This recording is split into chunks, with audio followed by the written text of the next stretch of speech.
इस वक्त रूस के कजान से जहां पर 9/11 जैसा हमला हुआ है, याद कीजिए ट्विन टावर पर हमला हुआ था अमेरिका में और किस तरीके से प्लेन क्रैश कराए गए थे, ठीक वैसा ही यूएई में अटैक हुआ है कजान में। रूस के कजान शहर में रिहायशी इलाकों में ड्रोन से हमला हुआ है। किसने किया अभी साफ नहीं है। शक यूक्रेन की तरफ जा रहा है क्योंकि यूक्रेन के पास ऐसे ड्रोन हैं जो यूक्रेन इस्तेमाल कर रहा है इस दौरान पिछले कई दिनों से इस लड़ाई में। कजान के बारे में भी जानिए। शहर जो तस्वीर आप गौर से देख रहे हैं इस वक्त, जहां पर यूएवी से हमला किया गया है, एक यूएवी जाता है और सीधे जाकर बिल्डिंग से टकराता है। इसी कजान शहर में अभी ब्रिक्स का सम्मेलन हुआ था। जी हां, ब्रिक्स जो कि ब्राजील, रशिया, इंडिया, चाइना और साउथ अफ्रीका इनसे मिलकर बना हुआ है। उसी ब्रिक्स का सम्मेलन इसी कजान शहर में हुआ था। रूस का एक ऐसा शहर है जहां पर इंडस्ट्रीज हैं, औद्योगिक शहर कहा जाता है, पेट्रोलियम एक्सप्लोरेशन का यहाँ काम चलता है, कंपनियां भी हैं। एक बड़ा शहर माना जाता है रूस का, जहां से टेक्नोलॉजी, जहां से बिजनेस, जहां से इंडस्ट्री चलती हैं, जो कि रूस को संभालती हैं और रूस को एक बहुत बड़ा प्लेटफॉर्म भी देती हैं। इसीलिए रूस ने ब्रिक्स सम्मेलन के लिए इस जगह को चुना था। तस्वीर देखिए, ये सीधा ड्रोन जा रहा है और जाकर टकरा रहा है इस बिल्डिंग के साथ और एक धमाका। इस धमाके में अंदाजा मैं लगा सकता हूं कि ये कम से कम 30 फ्लोर की बिल्डिंग है और ये अटैक करीब 27वें से 28वें फ्लोर के करीब किया गया है, उस ऊंचाई पर जाकर किया।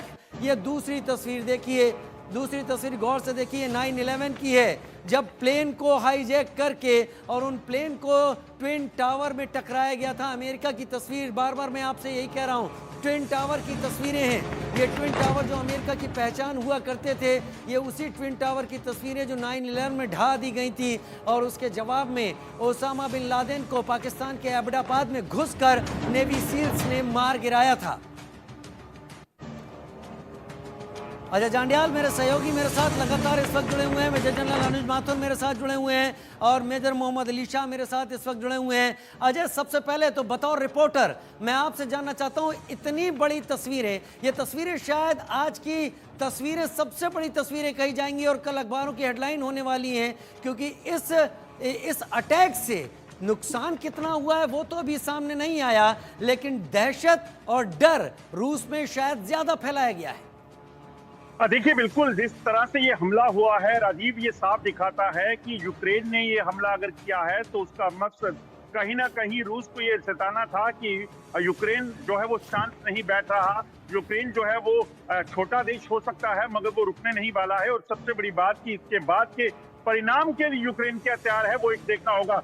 जिस तरह से ये हमला हुआ है कजान में, कजान जैसा आपने बताया एक बड़ा बिजनेस हब है और वहां पर हाई राइज बिल्डिंग को टारगेट करना दिन के उजाले में, उस वक्त जब पता है कि सर्दियों का मौसम है, बाहर तस्वीरों में दिखता है कि किस तरह से लोग पूरे तरीके से पैक हैं और इन बिल्डिंग्स के भीतर लोग होंगे। उन बिल्डिंग्स को टारगेट करने का मकसद बड़ा साफ है कि कैजुअलिटी भी करने की मंशा रही होगी। और 3 बिल्डिंग, एक नहीं, एकाएक 3 हमले किए जाते हैं जिसमें ड्रोन में एक्सप्लोजिव भरकर उनके साथ हिट किया जाता है। और ये तस्वीरें, सही कहा आपने कि आज की नहीं बल्कि पिछले कई महीनों में अगर आप देखें तो इस तरह का हमला और इस तरह से बिल्डिंग पर हमला जो है वो नहीं देखने को मिला था। और सीधे तौर पर ड्रोन को राकर सीधे उनके साथ टकरा देने का मकसद बड़ा साफ है कि यूक्रेन जो है एक संदेश और एक बड़ा हमला करने का जो है प्रयास करना चाहता था, जो उसने कर दिया है। कितनी कैजुअलिटी हुई है ये साफ नहीं है, कितने लोग मारे गए, किस तरह से बिल्डिंग के भीतर कितने लोग थे ये अभी साफ नहीं है अभी, क्योंकि वहां पर रेस्क्यू ऑपरेशन चल रहा है। मगर इस हमले के बाद सीधे तौर पर रशिया का क्या रुख होगा, रूस का। आप सही कह रहे हैं अजय। मैं लगातार अपने दर्शकों को जरा सा तस्वीरें बता दूं, ये क्या जगह है, मैं 10 दर्शक मेरे जान लें। रूस का तातारिस्तान स्टेट, इसकी राजधानी है कजान, जहां पर ब्रिक्स का सम्मेलन हुआ था, जहां पर भारत, चीन, रूस, साउथ अफ्रीका, इन जगहों के बड़े नेता उस वक्त पहुंचे थे। और तातारिस्तान की राजधानी कजान में यह हमला हुआ है। लेकिन ये केवल एक बिल्डिंग पर अटैक नहीं है, अभी एक एक करके और जगहों की भी तस्वीरें सामने आ रही हैं और धीरे धीरे वो भी आएंगी। सीधे आ रहा है, करीब 30 फ्लोर की ये बिल्डिंग होगी जो कि हम बता पा रहे हैं, और 27वें से 28वें माले पर जाकर ये ड्रोन टकराया एक्सप्लोजिव के साथ। लेकिन इसके अलावा एक और बिल्डिंग भी है, एक और बिल्डिंग भी, यानी ये अलग अलग जगहों पर ये हमला कर एक डर और दहशत फैलाई गई है। इस फ्लोर पर एक एवैक्यूएशन शुरू हो गया है जो धमाका था, इसके बाद काफी ज्यादा हिस्सा टूटकर नीचे भी गिरा है। एक दहशत फैलाने की यहाँ पर कोशिश की गई है। लेकिन मैं लगातार जो जानकारियां मेरे पास आ रही मैं अपने दर्शकों को बता देता हूं कि रिहायशी बिल्डिंग है जिससे लोगों को निकालने का काम लगातार जारी है। ड्रोन इमारत से टकराता हुआ दिखाई जरूर पड़ रहा है। मॉस्को से, अगर हम मॉस्को से दूरी देखें तो करीब 700 किलोमीटर की दूरी है कजान की, जो कि तातारस्तान की राजधानी है कजान, और ये एक बिजनेस हब है। यहाँ पर यूक्रेनी ड्रोन हमले के बाद कजान एयरपोर्ट, जो कि एक बड़ा एयरपोर्ट है, वहाँ पर रोक दिया गया है एयर ट्रैफिक को भी। रूसी एजेंसी यहाँ पर दावा कर रही है कि 8 ड्रोन के हमले हुए हैं। हालांकि हम अभी एक तस्वीर आपको दिखा रहे हैं एक एक करके, हमें बाकी सारी तस्वीरें भी आपके सामने धीरे धीरे करके लाते चले जाएंगे। लेकिन 9/11 का एक दूसरा रूप यहाँ पर दिखाई पड़ रहा है जो हम आपके सामने रख रहे हैं। लेकिन यहाँ पर बहुत बड़ी बात इन तस्वीरों के साथ मेजर जनरल अनुज माथुर, आपके कमेंट के लिए मैं आना चाहूंगा। 2 दिन पहले ही पुतिन ने एक बात कही थी। पुतिन ने कहा था कि वो यूक्रेन जंग रोकने के लिए तैयार हैं, ट्रंप से बातचीत करने के लिए तैयार हैं, ट्रंप से बातचीत करने के लिए वो बेताब है कि चीजें खत्म हो, और पिछले कई दिनों से ट्रंप से बातचीत नहीं हुई है। तो क्या ये पुतिन की उस सोच पर एक हमला है जहां पर पुतिन ने यह कहा था कि वो जंग रोकने के लिए अब बात करने को तैयार हैं, या फिर पुतिन को कमजोर मानते हुए ऐसे बयान के बाद यह हमला किया गया? मैं आपको बता दूं, रूसी एजेंसी लगातार कह रही हैं ये एक जगह नहीं, ये 8 जगह हमले हुए हैं ड्रोन के साथ। ये 2 तस्वीरें हम लगातार आपको दिखा रहे हैं। एक तस्वीर जो कि 9/11 की है, अमेरिका में ट्विन टावर को गिराया गया, और दूसरी तस्वीर ठीक उसी तरीके से एक ड्रोन जा रहा है, बॉम्ब की तरह जाकर इमारत से टकरा रहा है। मेजर माथुर। देखिए राजीव, क्या हो रहा है कि जिस प्रकार का हमला 9/11 को हुआ था, उसका जिस प्रकार का रिएक्शन अमेरिका ने किया था, उसी प्रकार का हमला आज कजान में होता है। तो आप उसी प्रकार के एक रिएक्शन के बारे में तैयार रहें, ये मैं आपको बताना चाहता हूं। पहली बात यह है कि जैसे ही अमेरिका और रशिया पीस की बात करना शुरू करते हैं, ऐसा एक हमला हो जाता है। इसका अर्थ यह है कि कहीं ना कहीं कोई ना कोई ऐसी ताकत है जो कि नहीं चाहती कि यूक्रेन का युद्ध समाप्त हो। यह बात हमको ढूंढनी पड़ेगी। एक और मैं आपको टेक्निकल इशू बताने के प्रयास करूंगा। आप डिस्टेंस की बात कर रहे थे, यूक्रेन से कजान का डिस्टेंस 2000 किलोमीटर से ज्यादा है। अगर 2000 किलोमीटर तक मार करने वाला कोई भी ड्रोन यूक्रेन के पास नहीं है। उनका लॉन्गेस्ट रेंज ड्रोन इज 700। आप इशारा कर रहे हैं कि ये हमला रूस के अंदर से ही यूक्रेन समर्थित फोर्सेस ने किया है। यस यस यस, वही मैं कहना चाह रहा हूं। तो इसकी ये भी बात समझने की है, क्योंकि अगर जिस प्रकार से उनका असैसिनेशंस हुए हैं 2-3 न्यूक्लियर फोर्स के हेड का या जिसका भी, और ये हमला, ये तमाम जो है यूक्रेन जो है अपनी एक्टिविटीज को हिंटरलैंड में रशिया की में एक्टिवेट करने में सक्षम हो रहा है। और मेरा यह मानना है कि इसका रेपरकशन सीधा सीधा, चाहे यूक्रेन का इसमें हाथ है अथवा नहीं है, इसका खामियाजा यूक्रेन को भुगतना पड़ेगा, क्योंकि जो रशिया का रैथ है, इसका जो रिटेलिएशन है, वो यूक्रेन के ऊपर ही आएगा। मेजर मोहम्मद अली शाह, 4 प्लेन थे 9/11 के टाइम पर, जिसमें से 3 ने ट्विन टावर को हिट किया था और चौथा अलग जाकर गिरा था। लेकिन यहां पर 3 अलग अलग बिल्डिंग पर हमला हुआ है। मैं कह रहा हूं 3, जो जानकारी हम तक आ रही है, रूसी एजेंसीज लगातार कह रही है 8 ड्रोन का अटैक है, और मेजर माथुर कह रहे हैं 2000 किलोमीटर की दूरी है तातारस्तान की राजधानी कजान और यूक्रेन के बीच में। इतनी बड़ी दूरी का ड्रोन अभी तक तैयार नहीं है, यानी यह हमला कहीं बहुत यूक्रेन समर्थित फोर्सेस ने रूस के अंदर से किया है। पुतिन के लिए कितना बड़ा खतरा? ओके, देखिए, जैसे कि हमने बताया कि यूक्रेन से ततारिस्तान, बल्कि वहां पे 2000 किलोमीटर की दूरी है ज्योग्राफिकली। तो अगर यूक्रेन चाहता, उसके पास ये ड्रोन अगर होते, तो ये हमला पहले भी कर चुका होता। ये कितने टाइम से ये युद्ध चला आ रहा है, लेकिन यूक्रेन ऐसा नहीं करा, क्योंकि यूक्रेन ने, अभी हम सब जानते हैं, यूक्रेन पेनेट्रेट कर चुका है रूस के अंदर, वो घुस चुका है रूस के अंदर। तो जैसे कि जनरल अनुज माथुर ने साहब ने खूब बताया अभी कि ये इशारे तो हो रहे हैं कि यूक्रेन ने ही किया है, लेकिन क्या यूक्रेन ने अपनी सरजमीन से किया है या यूक्रेन ने वही ड्रोन लेकर रूस की धरती पे से किया है? तो ऐसा मेरा मानना है, मेरे को, मेरे अंदाजे में ये है कि जैसे कि जनरल साहब ने बताया कि यूक्रेन रूस की धरती में घुसकर उसने ये हमला किया है। उसके अलावा जो 3 बिल्डिंग हैं, जो रेजिडेंशियल बिल्डिंग हैं, इसके ऊपर यहाँ पर अभी फिलहाल एक ऑपरेशनल हेडक्वार्टर उसके पास यहाँ पे तैयार हो गया है, इस्टेब्लिश हो गया है। और जो बिल्डिंग्स यहाँ पे जो जिनको टारगेट किया था, वो कमालीव एवेन्यू, ज़ियारा जेट्सकिन, यूकोजिनकिया, हादी टर्क, कंसिया पोजिकिया और ओरेनबुस्की ट्रक, ये शहर, ये स्ट्रीट्स जो हैं, ये रास्ते जो हैं इस शहर में, यहाँ पर अभी हाल ही में जैसे आपने बताया ब्रिक्स समिट हुआ था, बहुत जरूरी, बहुत इंपॉर्टेंट जगह है ये, और यहाँ पर हमला करना ये एक बात ये दिखाता है कि यूक्रेन जो है अभी फिलहाल ऑफेंसिव में आ चुका है बिल्कुल। और अभी हाल ही में यूक्रेन और रूस की एक नेगोशिएशन हुई थी, प्रिजनर एक्सचेंज इनका प्रोग्राम में बातचीत हुई थी अभी।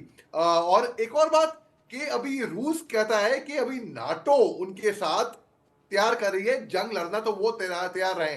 तो मतलब रूस को घेरने की प्रोग्राम बन रहा है। और इसके अलावा कि लॉन्ग लास्टिंग पीस जो कि एक टेम्पररी ट्रूस बीच में हुआ था, तो यानी कि बीच में एक टेम्पररी कुछ हम खबरें नहीं सुनते, अचानक से कुछ हमला हो जाता है। अभी पिछले साल जब रूस में प्रेसिडेंट पुतिन के रेजिडेंस के ऊपर, फ्लैग पोस्ट के ऊपर भी एक ड्रोन से हमला किया था। यहाँ पर 8 ड्रोन इस्तेमाल हुए हैं, और ये बहुत ही ये ड्रोन हमला पिछले कुछ दिनों में बहुत देखने को आया है। इजराइल के पीएम बेंजामिन नेतन्याहू के घर पर भी ड्रोन के जरिए ही हमला किया गया था। वो बताया जा रहा था कोई शॉर्ट रेंज मिसाइल है। लेकिन संजीव श्रीवास्तव मेरे साथ इस वक्त जुड़ गए हैं। संजीव जी, अब जियोपॉलिटिकल जो सिनेरियो बनता दिख रहा है, डिप्लोमेसी अब कहां जाएगी? रूस 2 दिन पहले बात कर रहा था, वो खत्म करने के लिए बातचीत करने के लिए तैयार है, लेकिन ये अटैक क्या एक और फ्यूल भर रहा है इस जंग के अंदर? देखिए राजीव जी, हाल के समय में ये देखा गया है कि रशिया और यूक्रेन के बीच का ये जो युद्ध है वो और अधिक इंटेंसिफाई हुआ है। और ये जो रशिया के अंदर यूक्रेन ने जो लॉन्ग रेंज वेपन्स के माध्यम से भी हमले किए हैं, और अब ड्रोन के माध्यम से भी ये खजान को टारगेट किया गया है। यूक्रेन की ड्रोन्स की जो कैपेबिलिटीज़ हैं वो यहाँ तक की है कि वो राष्ट्रपति पुतिन के घर को भी, जहाँ उनका निवास है मॉस्को में, वहाँ पर भी एक ड्रोन के माध्यम से बहुत पहले उन्होंने हमला किया था। और जाहिर है कि यूक्रेन इस बात को जानता है कि डोनाल्ड ट्रंप जब 20 जनवरी को सत्ता संभालेंगे तो उसके बाद डोनाल्ड ट्रंप दोनों के ऊपर, यूक्रेन के ऊपर और रशिया के ऊपर, इस बात का दबाव डालेंगे कि वो निगोशिएटिंग टेबल पर बैठें और बातचीत करें, और जैसा कि डोनाल्ड ट्रंप कहते रहे हैं। और रशिया की तरफ से भी अभी व्लादिमीर पुतिन ने एक जो बड़ी लंबी प्रेस कॉन्फ्रेंस की, उसमें इस बात को कहा कि वो भी बातचीत करने के लिए तैयार है। लेकिन यूक्रेन जो है इस बातचीत को लेकर के वो संदेह में है। और साथ ही साथ मैं यहाँ पर अवश्य मेंशन करना चाहूँगा कि यूनाइटेड स्टेट्स ऑफ अमेरिका का जो वर्तमान में बाइडेन एडमिनिस्ट्रेशन है, जो कि कुछ दिनों के लिए है, वो ये चाहता है कि अमेरिका का जो सपोर्ट है वो यूक्रेन को बना रहे। और बाइडेन एडमिनिस्ट्रेशन और ट्रंप एडमिनिस्ट्रेशन जो आने वाला है उसके बीच में यूक्रेन के युद्ध को लेकर के जो विचारों की भिन्नता बहुत स्पष्ट है, और बाइडेन ये चाहते हैं कि अमेरिका का सपोर्ट बना रहे। इसी वजह से मेरा ऐसा मानना है कि ये जो स्ट्राइक्स ड्रोन के माध्यम से यूक्रेन ने की है, उसको बाइडेन एडमिनिस्ट्रेशन की जो एजेंसीज हैं, वहाँ का जो इस्टेब्लिशमेंट है, डीप स्टेट है, वो सभी ने उसको इसमें मदद की है। और इस तरीके की पोस्चरिंग को करके वार्ता के पहले यूक्रेन इस बात को दिखाना चाहता है कि वो भी ताकतवर है, और वो भी जो है रशिया के अंदर बड़े हमले करने की कुव्वत रखता है, क्षमता रखता है। और एक पोजीशन ऑफ स्ट्रेंथ के साथ यूक्रेन जो है बातचीत के लिए जाना चाहता है। और यूक्रेन इस बात की भी कोशिश कर रहा है कि जो कुर्स्क रीजन में जो उसने रशिया की बड़ी टेरिटरी को अपने कब्जे में ले रखा है, उसको भी बना के रखे, और उसी को होल्ड कराने के लिए बाइडेन एडमिनिस्ट्रेशन ने आर्मी टैक्टिकल मिसाइल सिस्टम के इस्तेमाल की इजाजत यूक्रेन को दी थी। और जाहिर है कि यूक्रेन इस तरीके के हमले को करके अपनी पोजीशन ऑफ स्ट्रेंथ को रशिया के समक्ष दिखाना चाहता है। मेरा ऐसा मानना है कि बातचीत तो होगी, और डोनाल्ड ट्रंप अब उसको पुश कर रहे हैं, पूरे कैंपेन ट्रेल के दौरान पुश कर रहे हैं। लेकिन ये जो 20 जनवरी के पहले ये जो इस तरीके की घटनाएं, अटैक एंड काउंटर अटैक, ये और भी हो सकते हैं। जाहिर है कि अब रशिया के ऊपर इतना बड़ा ये एक स्ट्राइक ड्रोन के माध्यम से की है, तो रशिया भी इसको आने वाले समय में विद इन फ्यू आवर्स, अगले घंटों में या अगले दिन में वो रिस्पॉन्ड करेगा, और रशिया भी स्ट्राइक बैक करेगा, इसमें कोई दो राय नहीं है। लेकिन जो जहां तक बातचीत की जो संभावना का प्रश्न है, तो मेरा विचार है कि बातचीत अवश्य होगी, क्योंकि मैं राजीव जी यहाँ पर स्पष्ट रूप से ये कहना चाहता हूँ कि रशिया और यूक्रेन के बीच का जो युद्ध है, वो रशिया यूक्रेन के बीच का युद्ध न होकर के ये महाशक्तियों के बीच में इनडायरेक्ट तरीके से लड़ा जा रहा है। और अभी तक यूनाइटेड स्टेट्स ऑफ अमेरिका बातचीत के लिए तैयार नहीं था। ठीक बाइडेन है, ठीक है एडमिनिस्ट्रेशन सर, बातचीत मैं के बड़ी लिए खबर तैयार का नहीं भी था। रुख कर लेता हूं। इस वक्त आ रही है बड़ी खबर। आपने कई अहम बातें यहां पर की, मेजर जनरल माथुर से भी इस पर बात करेंगे, लेकिन रूस पर ड्रोन हमले से जुड़ी हुई एक बड़ी खबर यह कि यूक्रेनी ड्रोन को नष्ट भी किया गया, ऐसा रूस ने यहां पर बयान दिया है। रूस की तरफ से बयान आया है, यूक्रेनी ड्रोन को हमने नष्ट भी किया है। लेकिन ये तस्वीर, कजान एयरपोर्ट पर विमानों की आवाजाही को फिलहाल रोक दिया गया है। कजान की 6 इमारतों पर ड्रोन से हमला हुआ है, जो हम लगातार कह रहे थे। ये एक तस्वीर नहीं है, अभी और तस्वीर आएंगी। और यूक्रेनी सेना के ऊपर जिम्मेदारी, एक साथ 8 ड्रोन से हमला किया गया। 1000 किलोमीटर दूर से ड्रोन आए थे। रूस पर ड्रोन हमले से जुड़ी हुई बड़ी खबर, मेजर जनरल माथुर, ये चीजें निकलकर सामने आ रही हैं। कुछ ड्रोन को नष्ट भी किया गया है, लेकिन कुछ ड्रोन टारगेट पर जाकर लगे हैं। 6 इमारतों पर ड्रोन से हमला हुआ है। ड्रोन हमले के बाद इमारतों को खाली करा दिया गया है। एक साथ 8 ड्रोन से हमला, लेकिन 1000 किलोमीटर दूर से आए थे यूक्रेनी ड्रोन। अब अगर आप डिस्टेंस का अनुमान लगाएं तो अब आप क्या कहेंगे, कौन है ऐसा? आपने 2000 किलोमीटर की, अगर मैं गलत नहीं हूं तो दूरी बताई, कजान की और यूक्रेन की। तो इसका मतलब 1000 किलोमीटर पर कुछ है यूक्रेन का, या यूक्रेन से जुड़े हुए कुछ ऐसे लोग हैं जो रूस के अंदर पेनिट्रेट कर गए हैं और उन्होंने वहां से इस ड्रोन को उड़ाया है और हिट किया है।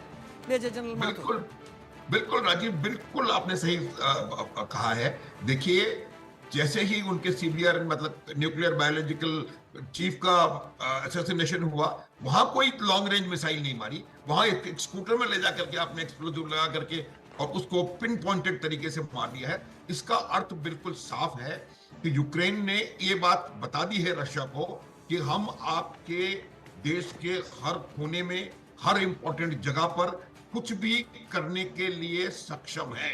ये बात, अब मैं ये, जैसे कि संजीव जी कह रहे थे, मैं ये बात हमेशा से कहता रहा हूं आपके उसमें, क्योंकि अब समय आ गया है कि शायद कोई बातचीत का कोई ओपनिंग कहीं मिलती हुई नजर आ रही है। ऐसी परिस्थिति में दोनों देशों का एक ही मकसद है कि वो अधिक से अधिक एडवांटेज। तो ये कौन चाहता है कि ये लड़ाई चलती रहे? हाँ, देखिए, वही मैं बता रहा हूँ, जो अमेरिकन डीप स्टेट है, ये लड़ाई यूक्रेन की है ही नहीं, न कभी थी न है। ये लड़ाई सुपर पावर राइवलरी है। उसमें अमेरिका की जो डीप स्टेट है, अमेरिकन जो हैं, वो ये चाहते। अब देखिए, जो ये बात मैं कहूंगा नहीं, क्योंकि अमेरिका वही करता है जो कि उसके अपने हित में, उनके परसेप्शन के हिसाब से अपने हित में होता है। और मुझे ये लग रहा है कि इवन जो ट्रंप के आने के बाद भी उनकी वो जो विचारधारा है कि अपने देश के हित में काम करना, चाहे उसके लिए कुछ भी कहीं भी करना पड़े, वो लगातार जारी रहेगी। तो अगर हम ये समझ रहे हैं कि ट्रंप के आते ही एकदम से बातचीत शुरू हो जाएगी साउथ एशिया में भी और वेस्ट एशिया में भी और यहाँ पर भी और बांग्लादेश भी सुधर जाएगा, ऐसा मुझे लगता नहीं कि होने वाला है। अमेरिका अपने इंटरेस्ट की देखभाल करेगा और उनकी जो आर्म्स इंडस्ट्री है वो इस बात को निर्णय लेती है कि कैसे किस प्रकार से कार्रवाई होती रहने लगी। लेकिन कोई ना कोई नहीं चाहता कि यहाँ पर ये युद्ध रुके, कोई ना कोई नहीं चाहता कि यहाँ पर इसके बारे में कोई बातचीत हो या कोई ट्रूस हो। तो मेरा ये मानना है। हाँ, मेरे सहयोगी मैनेजिंग एडिटर राकेश